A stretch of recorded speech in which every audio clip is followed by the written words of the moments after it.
Hello, good evening all of you. आज जो एक चैप्टर हम लोग स्टार्ट कर रहे हैं एक बायोलॉजी और मैथमेटिकल कैलकुलेशंस का है।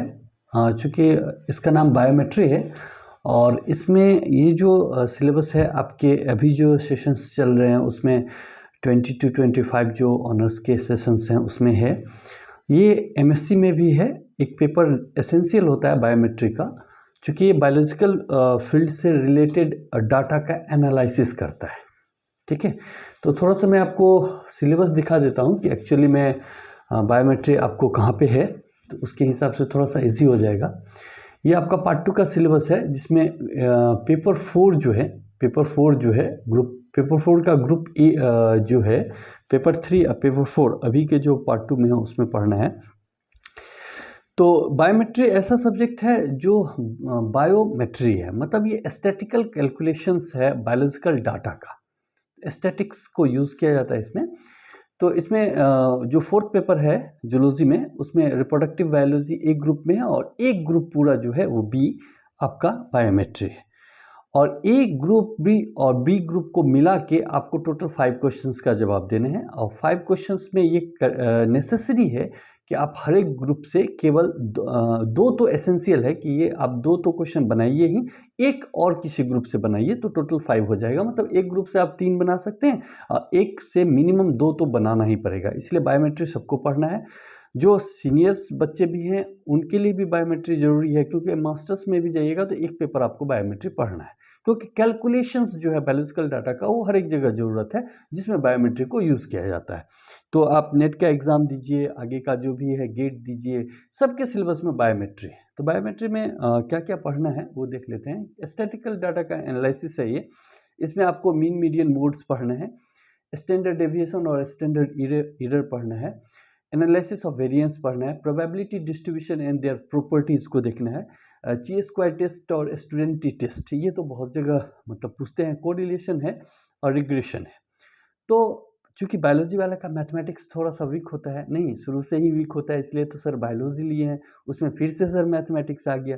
नहीं, बहुत मुश्किल नहीं है, हम इसको थोड़ा सा इजी वे में आपके सामने प्रेजेंट करेंगे जिससे बायोलॉजी के होके भी आप मैथमेटिक्स को अच्छे से समझ पाए।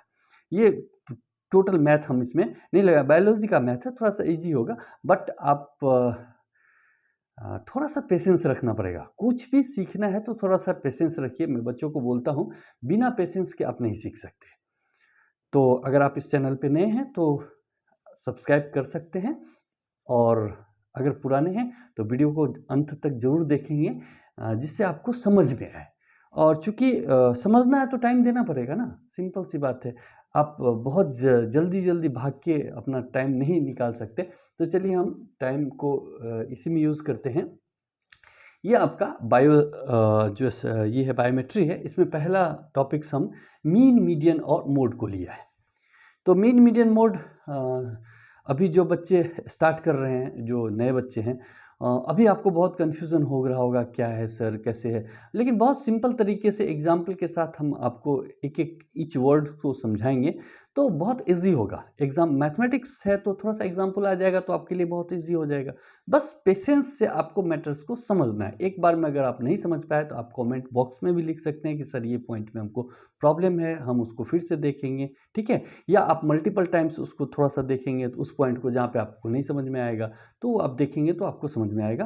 क्वेश्चंस बहुत इजी होता है, बस एक ही चीज़ रखना है। बहुत सारे जब बायोलॉजी में डाटा हो जाते हैं, बहुत सारा डाटा हो जाता है, उसका कैलकुलेशन करने के लिए बायोलॉजिकल स्टैटिकल मेथड को यूज़ किया जाता है तो स्टैटिक्स ही है इसमें, लेकिन बायोलॉजिकल है। बायोलॉजिकल डाटा को एनालाइज करने के लिए हम यूज़ करते हैं। वन बाय वन करके आते हैं। पहले बेसिक्स टर्म से मीन, मीडियन और मोड। बहुत सारे स्टूडेंट को नहीं आता है, लेकिन आप विश्वास मानिए, अगर आप मेरे साथ बैठ पाए लास्ट तक तो ये 3 वर्ड्स मैं आपको सिखा के भेजूंगा, ठीक है। चलिए वन बाय वन करके आते हैं। पहला है मीन।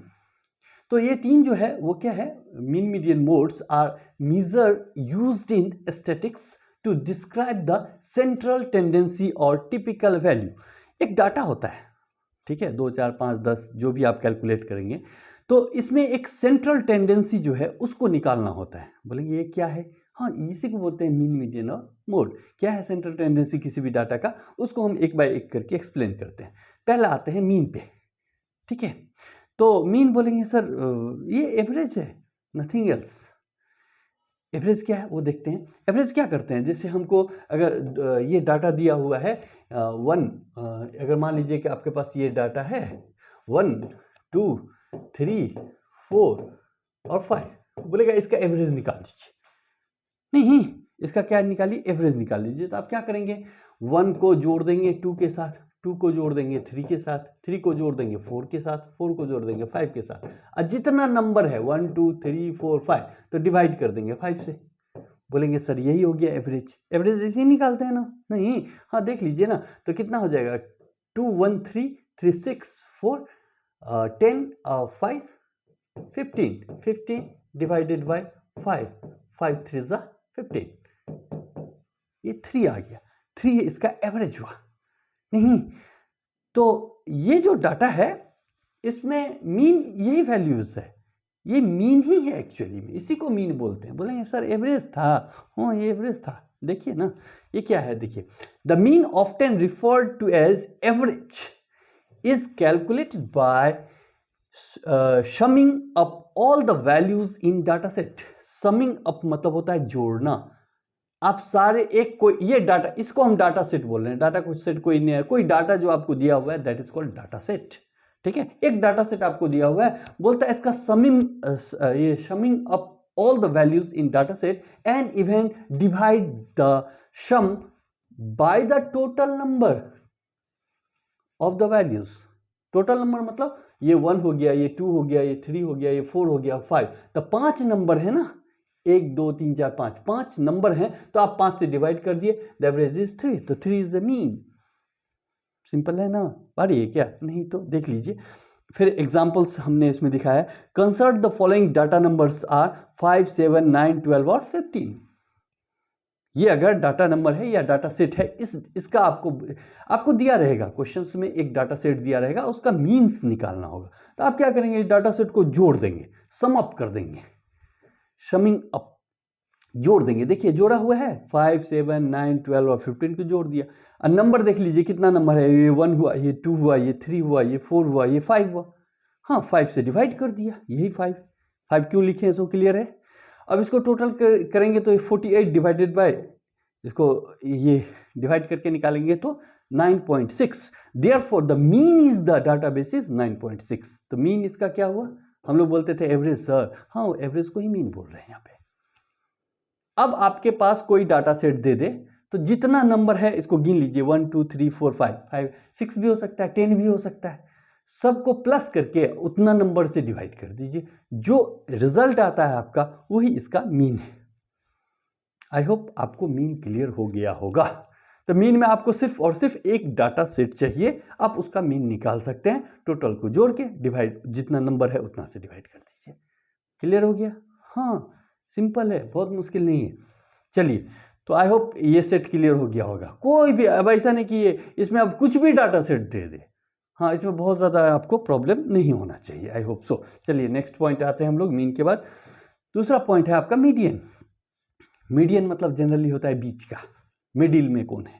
नहीं, अब देखिए कोई भी डाटा का मिडिल कौन है, तो इसमें जो डाटा दिए रहेंगे आपको मिडिल का दिया रहेगा। देखिए इसमें क्या है, बोलता है the median is the middle values. ये क्या है, मिडिल वैल्यूज है। आपको ये चीज याद रखना है, कुछ कुछ पॉइंट्स जो हैं वो आपको सिर्फ दिमाग में रखने पड़ेंगे। ये मिडिल वैल्यू है, किसी डाटा का मिडिल वैल्यू है।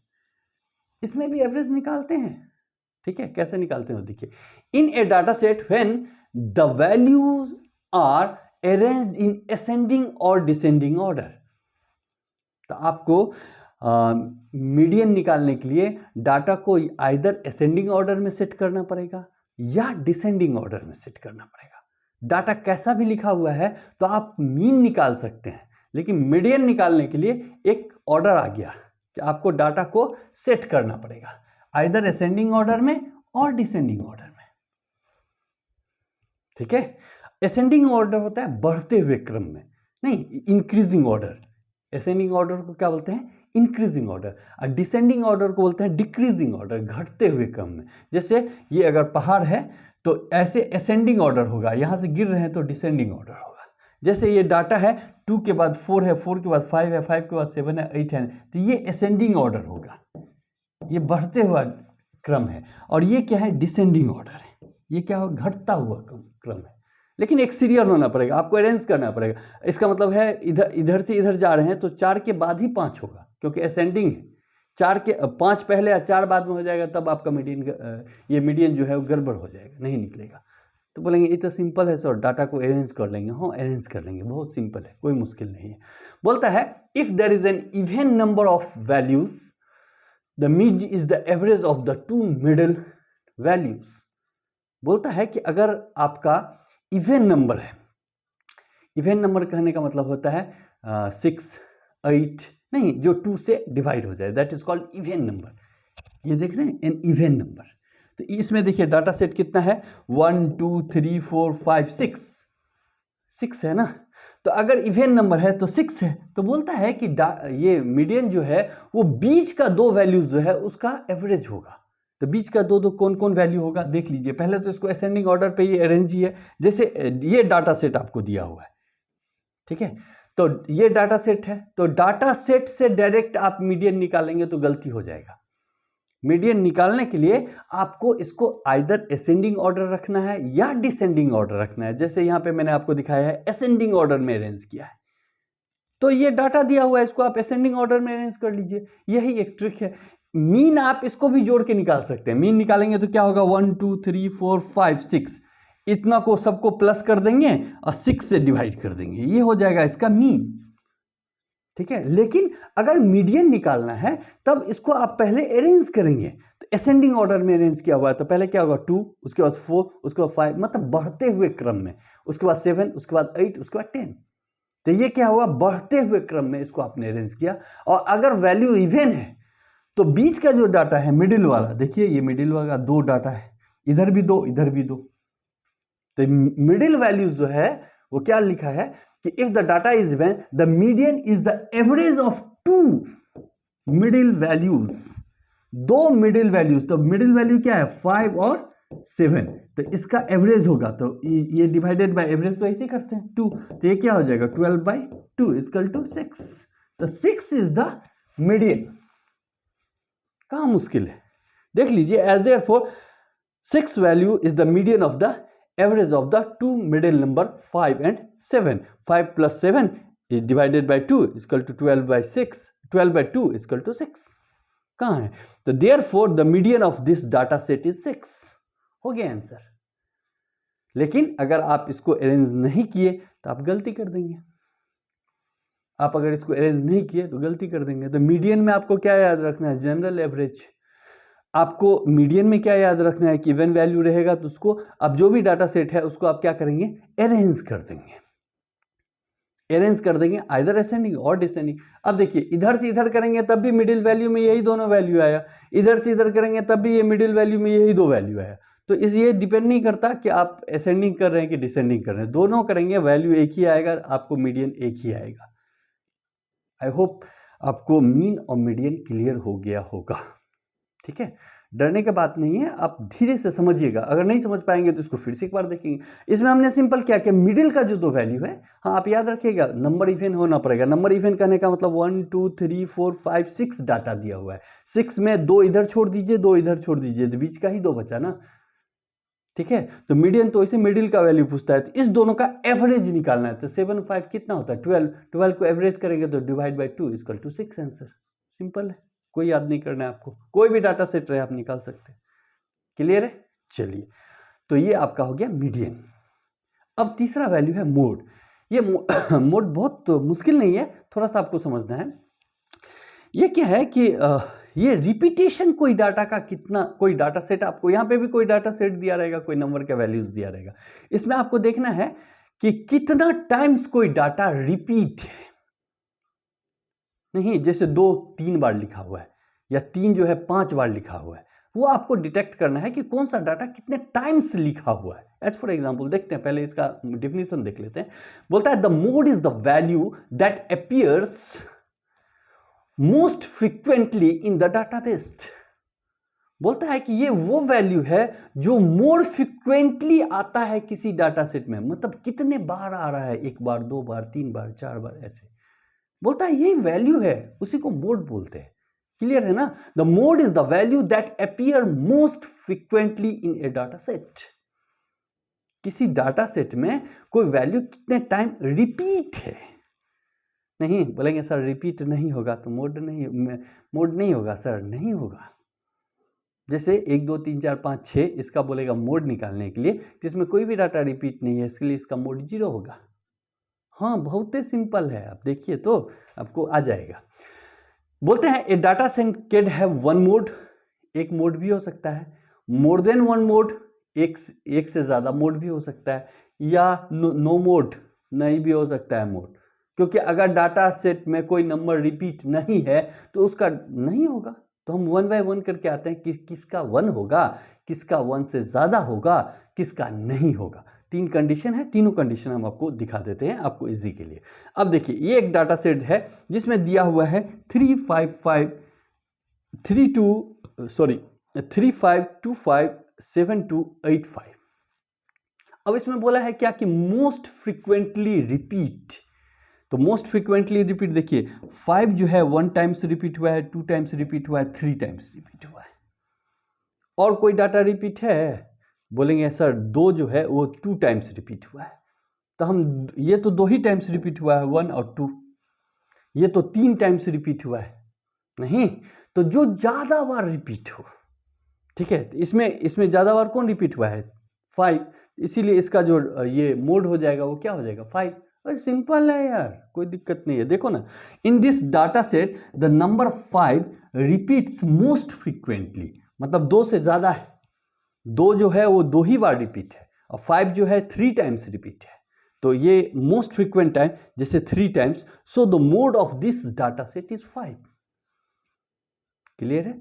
मतलब एक डाटा 2 बार रिपीट है, एक डाटा 3 टाइम्स रिपीट है, तो इसका मोड जो होगा वो कौन डाटा होगा? जो ज्यादा टाइम्स रिपीट है। नहीं, लेकिन इसके बाद जो एग्जांपल है वो थोड़ा सा क्लासिकल है, थोड़ा सा अच्छे से देखेंगे। आई होप ये क्लियर हो गया होगा। नहीं, इस सिंपल है कि जो डाटा ज्यादा टाइम्स रिपीट है उसको हम लेंगे। क्लियर है? चलिए आते हैं। तो इसमें मोड 1 होगा, जिसमें हम लिखे ना 1 मोड। अब आपको देखना है, ये नो मोड तो समझ गए, नो मोड हम आएंगे। वैसे नो मोड में क्या होगा? 1 2 3 4 5। अगर ये डाटा सेट आपको दे दिया जाए, बोलेंगे इसका मोड क्या है, तो बोलेंगे मोड इसका 0 होगा, क्योंकि no any values are repeated more than 1 times. Repeat है ही नहीं ना। एक बार जो 1 लिखे हैं आप वही लिखे हैं, एक बार 2 लिखे हैं, एक बार 3 लिखे हैं, there is a no repeat, इसीलिए इसका मोड क्या होगा? 0। यस, ठीक है, क्लियर है। अब आते हैं हम इसमें दूसरा वैल्यूज में, ये मोर देन 2 जो है इसको आप थोड़ा सा अच्छे से देखेंगे। देखिए इसमें है कि बोलता है कि a data set has 1 mode when a particular value occurs more frequent. वही 1 मोड वाला। तो यहां पे भी हम दूसरा एग्जांपल देके आपको दिखा रहे हैं, एक ही मोड हमको निकालना है, that any other value of the data set. जैसे कि वहां पे हम 5 3 टाइम्स दिखाए थे, 2 2 टाइम्स दिखाए थे। यहां पे हम दूसरा एग्जांपल लिए हैं, 10 को 3 टाइम्स दिखाए हैं और 6 को 2 टाइम्स दिखाए हैं। इसका मोड क्या होगा? यस, 10 होगा, क्योंकि ये इसमें लिखा हुआ है इन this data set the number of 10 appears more frequently. ये ज्यादा बार आया है क्योंकि 3 टाइम्स आया है। ये कितना टाइम्स आया है? 2 टाइम्स। तो ये डाटा सेम एग्जांपल है, प्रीवियस भी आपको यही दिया था। यहाँ 10 आपको कॉन्फिडेंस के लिए एक एग्जांपल और दे दिया है कि आप कॉन्फिडेंस रहिए, आप जो सोच रहे हैं वही है, ठीक है। तो ये 3 टाइम्स रिपीट हुआ है तो हो गया। तो 1 मोड के लिए आपको एकदम बहुत ज्यादा लफड़ा नहीं करना है। जो डाटा सेट में कोई पर्टिकुलर नंबर्स जितने ज्यादा बार रिपीट हो वही उसका मोड होगा। I hope so it is clear. Yes, okay, next में आते हैं हम आपको, जिसमें 2 है। अब इसको थोड़ा अच्छे से देखिए। इसमें बोलता है कि मोर देन 1 मोड तब होगा when 2 or more values occurs with the same highest frequency। थोड़ा सा लैंग्वेज में फर्क है। इसमें बोलता है कि 2 or more values occurs with the same highest frequency। बोलेंगे इससे समझ नहीं आया सर। हाँ, इससे आपको नहीं समझ में आया तो हम आपको डाटा सेट पे ले चलते हैं। आइए, ये डाटा सेट को देखिए, एग्जाम्पल में हमने आपको ये डाटा सेट दिया है। अब इसमें क्या है कि 3 1 टाइम्स है, तो हमको तो डाटा रिपीट्स देखना है, तो 3 1 टाइम्स है। 5 जो है वो लिखा हुआ है, तो 5 का जो टाइम्स है ये 2 टाइम्स है। ये क्या है? ये 2 टाइम्स है 5। ये 7 भी 2 टाइम्स है, ठीक है। और ये 9 जो है वो 3 टाइम्स है, ठीक है। अब दो वैल्यूज जो हैं वहां पे 2 टाइम्स रिपीट है और एक ही वैल्यूज है वो 3 टाइम्स रिपीट है। तो जब मोड 2 होगा, इस कंडीशन में मोड 2 हो जाएगा, क्योंकि दो वैल्यूज 2 टाइम्स रिपीट हैं, एक ही वैल्यूज है दो 3 टाइम्स रिपीट है, ठीक है। अब क्या होगा? इन this data set both 5 and 7 appears with the highest frequency, 2 times, ठीक है, क्योंकि दोनों वैल्यूज दो दो टाइम्स रिपीट है, 2 times etch, making both 5 and 7 modes of this database.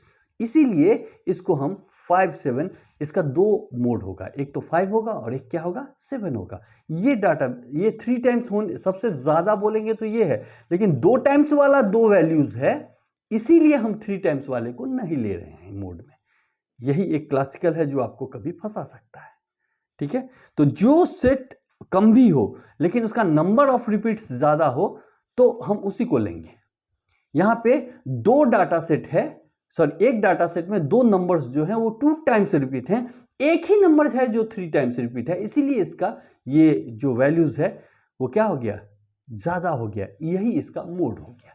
तो इस डाटा सेट में कितने मोड होंगे? इस डाटा सेट में दो मोड होंगे, एक 5 और एक 7। क्लियर है? तो दो तो आपको एकदम क्लियर हो गया होगा कि क्या डाटा सेट है।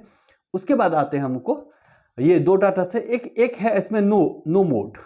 तो नो मोड कब होगा? कि बोलता है a data set has no mode, इसमें मोड ही नहीं होगा। मोड नहीं होगा इसका मतलब रिपीट नहीं होगा। हाँ, सिंपल है, no mode when all the values occurs with the same frequency, एक ही फ्रीक्वेंसी से आएगा। जैसे देखिए 2 4 6 8 10, कोई भी डाटा रिपीट नहीं हुआ इसमें, तो इसमें कोई मोड नहीं होगा। नो वैल्यू इज रिपीटेड, कोई वैल्यू रिपीट नहीं हुआ। That's the value occurs only once, सारे वैल्यूज एक ही बार आए हैं, therefore there is a no mode in this data.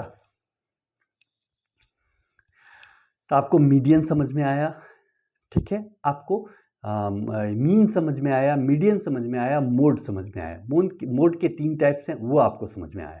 तो I hope mean median mode में अब आपको डरने की जरूरत नहीं है क्या? नहीं है।